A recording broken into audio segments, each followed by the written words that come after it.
Welcome everyone to our very first edition of Know Before You Go, a new broadcast briefing powered by JSA and Telegeography. I'm your host, Jamie Scotto-Kataya, CEO and founder of JSA. Know Before You Go, what is it? Well, it is a show that covers everything attendees should have on their radar. We're talking insider talking points to conference logistics before attending the next big industry event. And guess what, guys? We're here to take care of that conference prep for you. So today's briefing, we are focusing on DataCloud USA 2023, taking place September 11th through the 12th in Austin, Texas, at the Four Seasons Resort and Spa. Go ahead, guys. There's a QR code, too, that we'll bring in. And, of course, we are very happy to be joined by Telegeography Principal Analyst Eric Kreifeld and this year's opening keynote speaker, Lee Kirby, our friend, Chairman and co-founder of Salute Mission Critical. Hey, guys. Welcome. Thanks for having us. Thanks for having us. We're just so excited. Eric and Lee, again, talking to us about the conversations that attendees can really expect in and around conference sessions. I can't think of two better people to get us up to speed on the headlines you'll want to have a handle on before heading to Austin. All right. So also we are here joined by Broad Group's Laura Edwards. Laura has some insider tips for making the most of DataCloud USA this year, her baby. Welcome, Laura. Thanks, Jamie. Great to be here. And so Eric and Lee, we're going to put you guys in the hot seat first. Let's jump right in.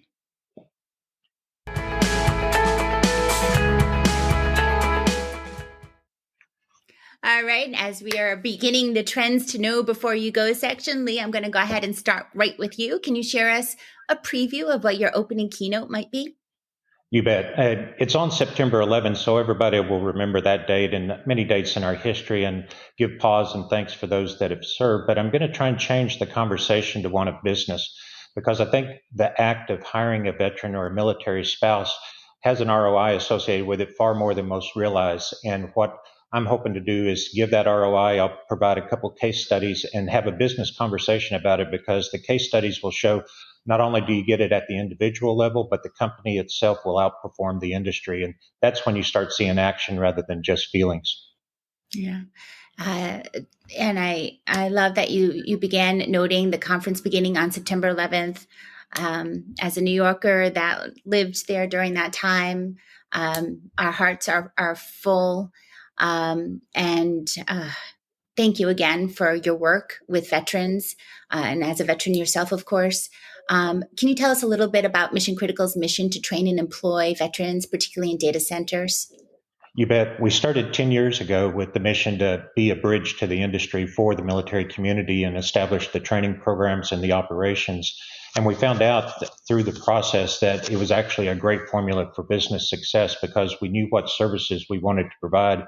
And we got a workforce that was by far the best in the industry. And it's shown in the market adoption. In just 10 years, we're over 1,000 employees, and it's been a great success. And that commercial success, I'd like to be used as an example for others to start the wave of hiring veterans and military spouses so that they can take advantage of just such a great resource pool. Oh, so well said. And what a great mission. One near and dear to our hearts. Thank you for all you do. And I want to bring in Eric here and move to a topic that's been making headlines around the world in nearly every industry, and particularly ours, of course, AI. How is AI going to be part of the conversation this year? Yeah, AI, what's that stand for again? Artificial intelligence, of course, is that to the extent that you spent the summer, reading any news at all. I mean, that's what's really been sort of predominant, not just in our industry either. I mean, just everybody has something to say about it, which is kind of gratifying. We don't have just our little part of the world. It's interesting. There's really two fundamental aspects of it. And the first part is sort of, I guess, what I find more intuitive is, how is the data center industry and the networking industry in general going to serve this wave of demand generated by AI and AI applications to basically to host all that storage and compute, essentially. I mean, so that's the first fundamental factor. But the other is that AI also is driving applications that can make data center operation and network operation more efficient to handle that better. So it's sort of, solves its own problems potentially. Those are the two fundamental areas. But in that first section, it's really you wonder, and I'm sure this is exactly what will be discussed at the conference, among other things. Which I think the opening, right after the keynote, right after the lead session, I think that's the first session is on AI. I believe there's two of them, and they get to both of these dimensions. But one thing I'm curious about is, is it just a lot more of the same, just a whole lot more growth in the data center business as we know it, or are there going to have to be fundamental adaptations to accommodate AI specifically? And so I'm sure that'll be part of the dialogue, and which also implies maybe that second part. And I kind of want to defer to maybe Lee on some of that, with the more operational view on what's going on there. And I don't know if you have any observations on both parts, or you present that second part in particular. Absolutely. AI has been a great win for us from a business point of view because of the demand curve. But from an operational excellence point of view, we've been deploying AI in our operations to be able to capture the data that takes tons of work to do as an individual or as a team on site. But with AI incorporated into our CMMS systems, we can capture all that data and trend it immediately. We can also use autonomous capabilities, and we're doing this with drones and robots to be able to go and gather the data rather than having a human walking around, and that data is immediately uploaded. So to me, it's the most exciting change in quite a while in the industry. And that capability that it's giving us in operations is going to give us the ability to scale with the demand, because I've heard from our clients that there was 0.5 gigawatt of leases taken down this year, way off their projection of what their demand is. So those leases will result in builds, will result in operations. So we're going to see this demand curve, I think, for quite a while. And it's exciting because it's both sides of the coin. It's going to drive more business, but it's also going to drive more efficient business. Couldn't agree more. And talking about efficiency and business, there's a topic that has been having some serious ramifications since the early days of COVID. We're talking supply chain. Are supply chains normalizing? Eric, you want to kick this off for us? Yeah, for sure. I think there's one way to frame it is, I think we're seeing visibility into that normalization. Perhaps they're not normal yet, but you can kind of see the light at the end of the tunnel, or you can see a path toward that normalization, and the market is starting to adjust to that, or a resumption of some semblance of normalcy. I think is a big part of that, and there, of course, there's maybe that depends on, there's different aspects of the market. Honestly, that anecdote was really more tied to, there's a lot of disruption in the transport part of the network, and just you being able to do cable upgrades and things like that. That was just, and it was there had regional attributes, particularly in Asia, was very highly affected by that. But so there's a little bit of it depends as part of the answer. And again, I would maybe kick it back over to Lee for some specifics on some of the operational attributes and I guess what you're seeing on the ground. There's a few gating factors that people have to plan around. There's still the 18 to 24 month lead times on certain equipment. There's all kinds of things with the supply chain forcing manufacturers to produce quicker than that they're used to. So we're seeing an uptick in quality assurance needs at the manufacturing level to make sure that the equipment comes off ready to be commissioned. There's also going to be some underlying things in the microchips. The return on investment for the 5 millimeter microchips that the chip manufacturers started doing because of COVID is much better than the 60 millimeter, that we need for commercial. So we need to get the chip manufacturers to refocus on what the commercial needs are, especially with AI coming at, and it's going to be at a cost to their business that they're going to need to be able to consume. So I think as an industry, we're going to have to push for that with that manufacturing capability. Absolutely. I couldn't agree more. And as we were talking supply chains, we sort of have to talk regulatory activity, right?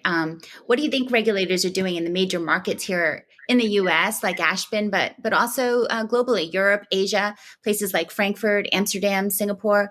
What's 2023-24 shaping up like?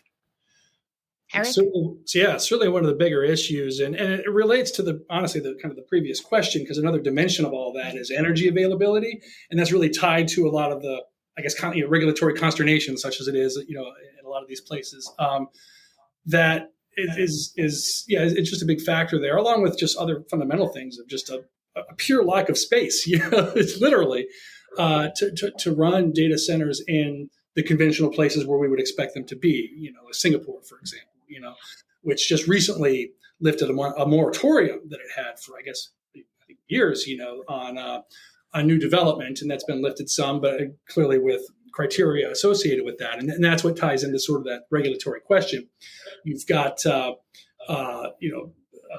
specifications for moving forward, and sort of a little bit of not in my backyard kind of frustrations with things, but at the same time, you've also got the economic development attractiveness pushing things, and almost like what Lee was saying about certain kinds of chips, it's like, I know maybe at face value it's not as attractive, but in order to move forward and get the benefit of AI and all that, you need to do those things. And a lot of those factors are sort of driving the different dynamics of regulatory environments. I mean, they're not the same, of course, throughout the world, but it's still a major factor that you can't take things for granted, that you can keep doing what you were before.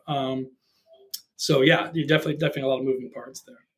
And I think the whole environment's going to be very fluid. You see them focusing on energy and real estate. I think we'll see them start focusing on air quality standards. That's why it's so important that we as an industry get together on sustainability standards so that we can be more self-governing. But as our data centers get larger and larger, I think we're going to attract more and more attention. So there's more to come on the whole regulatory environment. But I think the more we can do to self-govern and be as efficient from an energy point of view as possible, the better for our industry.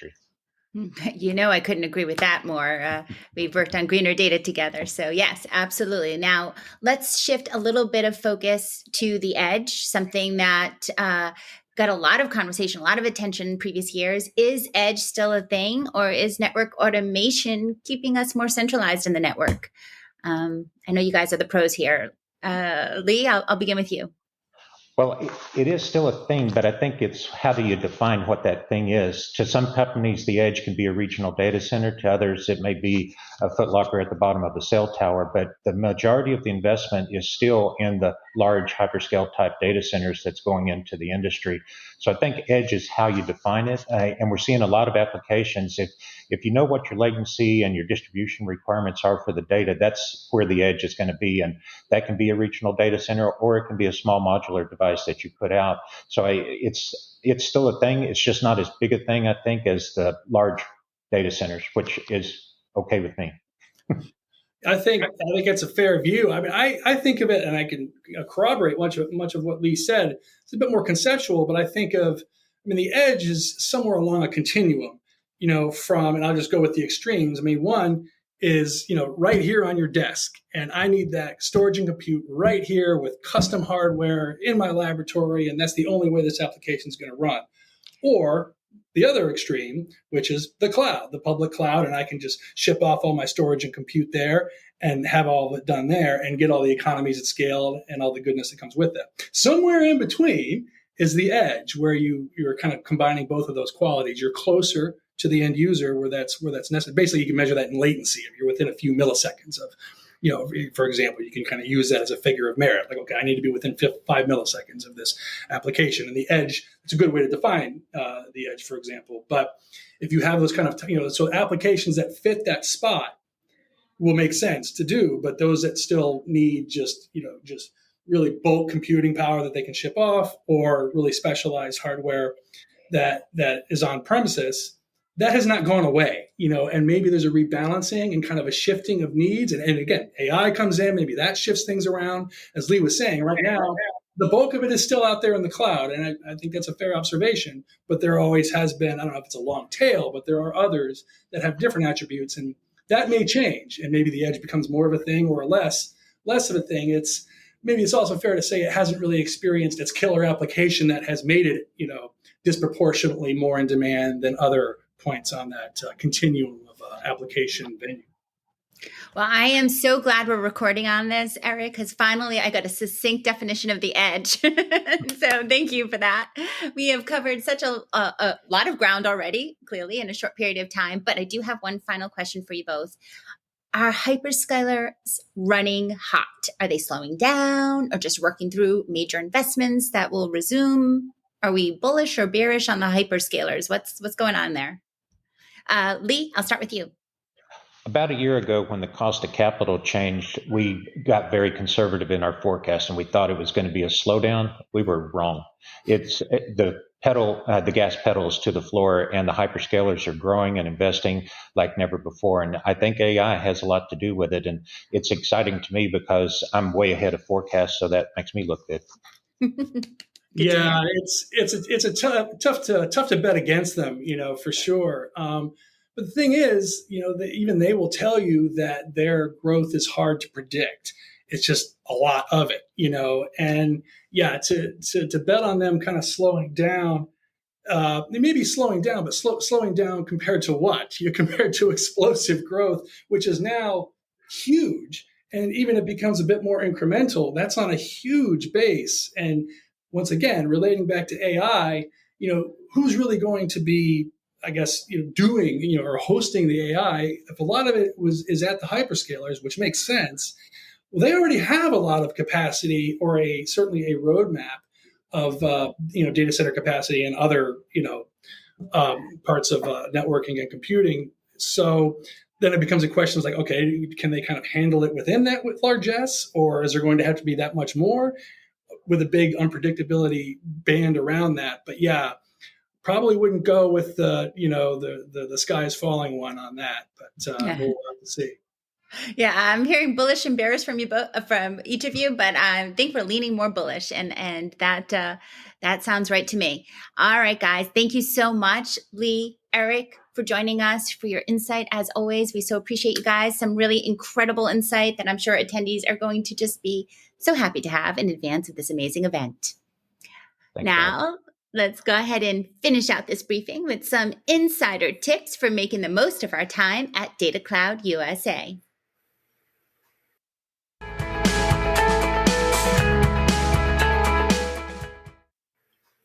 Next up in the hot seat is Broad Group's Laura Edwards. Laura, welcome to Know Before You Go. Thanks, Jamie. Great to be here. We are so excited to have you. Of course, Broad Group, the creator, the producer of DataCloud USA. So getting it straight from the horse's mouth, as they say. Laura, tell us, what do you think attendees will be most excited to learn about during DataCloud USA from an educational standpoint? Yeah, absolutely. As you've just heard from both Eric and Lee there's so much happening in the data center space. So I think attendees will be excited to hear from many leaders in the industry, such as Lee and Eric, across 2 days of content. Some of the topics that we will be covering will include how data centers are future-proofing for generative AI, which I know they both mentioned earlier. It's a huge topic at the moment. We'll also be looking at secondary and tertiary markets, such as Portland and Phoenix. We'll have sessions focused on Latin American growth and, of course, investment trends, looking at the M&A landscape, and talent is also a hot topic as well. That's just a taster. So the full agenda is on our website, so people can take a look there. Absolutely, absolutely. And tell us a little bit about what type of companies you're expecting to see. Who's going to be there? Sure. So it really is the whole data center ecosystem. So we'll have data center operators, hyperscalers, vendors, finance, real estate, some enterprise. So yeah, it's a real mix that will be in attendance. I love that. I love that ecosystem approach to events. Absolutely. Something for everyone, if you will. All right. So what's new about this event? Because you are returning back to Austin on September 11th through the 12th. But what's different this year that we should all be watching out for? Yeah, absolutely. So I guess the main thing that's new is the location. Although we're still in Austin, last year we were in a beautiful resort on the outskirts in Barton Creek.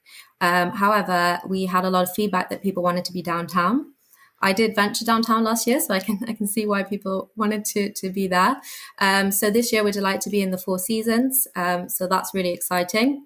And we also have launched a talent and tech initiative. This is headed up by Susanna Cass. So we will be inviting university students to attend for free. We'll be running some workshops, and there'll be opportunity for mentorship as well. We are looking for support on this. So if anyone's interested in reaching out on mentorship or support for that, please do get in touch. Susanna Cass is extraordinary. The one of the leading minds in today's sustainability movement. Such a great win there too. So I love that you guys are in collaboration there as well. What do you think attendees will have the best networking experience during this conference? What's going to really drive networking? Sure. So what we do say is half the work's done before you attend. So once people register, we will be sharing our networking app where people have the opportunity to see who's attending and reach out to arrange the meetings beforehand. We do advise people to do that and not leave it too late because people's schedules get full up. So I think that is essential. And then also we have many opportunities for networking at the event across the 2 days. Including the lunches, and we have a drinks reception. And for women attending, we will be co-hosting an event on the 10th of September, so on the Sunday, with I Am Women. We launched this in Monaco with them, and it was a great success. So we will be sending information about that shortly, and we'll be having high tea in the Four Seasons. So looking forward to that as well. High tea in the Four Seasons. I mean, you can't beat that. Plus networking with other women in our industry. My heart is full. All right. So can you share with us your top 3 tips for getting the most of this year's conference in a nutshell? Absolutely. So I already touched upon one of them, but I'd say sort of pre-event arranging your meetings. I think that's really important. Then we find that our events are very content focused. So people want to be in the conference room. So see what sessions we have taken place, see who you want to hear from well in advance. And then while you're there, ask questions. We find that having audience engagement is really valuable for everyone. And then I'd also say social media engagement as well. Post in advance, see who else is coming, so you can connect ready for the event. Love that. I couldn't agree more. All right, so I'm an attendee. I'm heading out. What is the best way for us attendees to keep up to date on the latest from DataCloud USA leading up to our arrival? Sure. So we're always posting on social media. So LinkedIn, we're putting updates there. Of course, on our website. So you can just search for DataCloud USA. We have a newsletter to stay up to date. And if anyone has any particular questions about the event, they can get in touch via email.